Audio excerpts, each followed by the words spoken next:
আমি বিজেপিৰ দালাল নে বদৰুদ্দিন আজমল বিজেপিৰ দালাল? হিমন্ত বিশ্ব সৰ্বানন্দৰ পৰা পইচা লৈছে, পইচা লৈ পেলাই যি টি কথা বকিব লৈছে।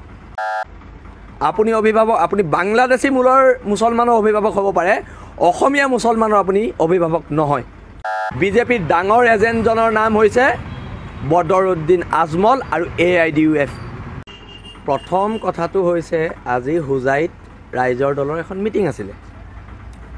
কালি বদৰুদ্দিন আজমলে ক'ৰবাৰ পৰা গম পাই পেলাই আজি লগে লগে সমান্তৰালভাৱে এখন মিটিং দিছে। এতিয়া অসমৰ ৰাইজে সিদ্ধান্ত লওক, আমি বিজেপিৰ দালাল নে বদৰুদ্দিন আজমল বিজেপিৰ দালাল? কংগ্ৰেছ চৰকাৰৰ দিনত বদৰুদ্দিন আজমল পাৰফিউমছৰ মাত্ৰ এখন দোকান আছিলে এয়াৰপৰ্টবিলাকত।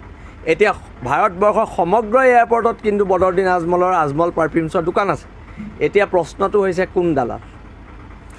আৰু আমিতো বিভিন্ন সংবাদ মাধ্যমৰ হিমন্ত বিশ্বৰ লগত ফটো দেখিছোঁ এই বদৰুদ্দিন আজমলৰ, কিন্তু আমাৰটোতো আজিলৈকে এনেকুৱা ধৰণৰ একো কথা নাই।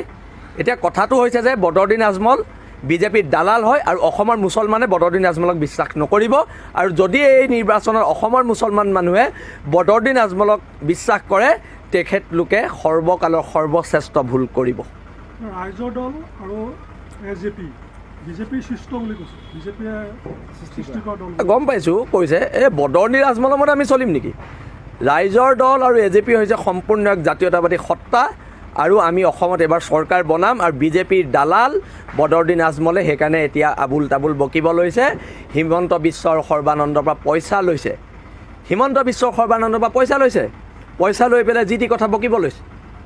আৰু এটা কথা বদৰুদ্দিন আজমলক সকীয়াই দিছোঁ, এনেকুৱা ধৰণৰ কথা নক'ব। আৰু যদি কয় অসমৰ প্ৰত্যেক জেগাত আপোনাক ক'লা পতাকা দেখুওৱা হ'ব। আপুনি অসমৰ মুছলমানৰ আপুনি অভিভাৱক নহয়। আপুনি অভিভাৱক, আপুনি বাংলাদেশী মূলৰ মুছলমানৰ অভিভাৱক হ'ব পাৰে, অসমীয়া মুছলমানৰ আপুনি অভিভাৱক নহয়। আৰু কৈছে যে তেওঁ সংখ্যালঘু অঞ্চলত আপোনালোকৰ দুয়োটা দলে, যিটো ৰাইজৰ দল আৰু AJPয়ে সংখ্যালঘু ভোট ভাঙিবৰ কাৰণে বিজেপিয়ে আপোনালোকক সৃষ্টি কৰিছে বুলি কৈছে। প্ৰথম কথাটো হৈছে যে সংখ্যালঘু অঞ্চল বুলি কোনো কথা নাই। আমি অসমত আছোঁ, অসম আমাৰ, আৰু এইবাৰ অসমত ৰাইজৰ দলৰ চৰকাৰ হ'ব।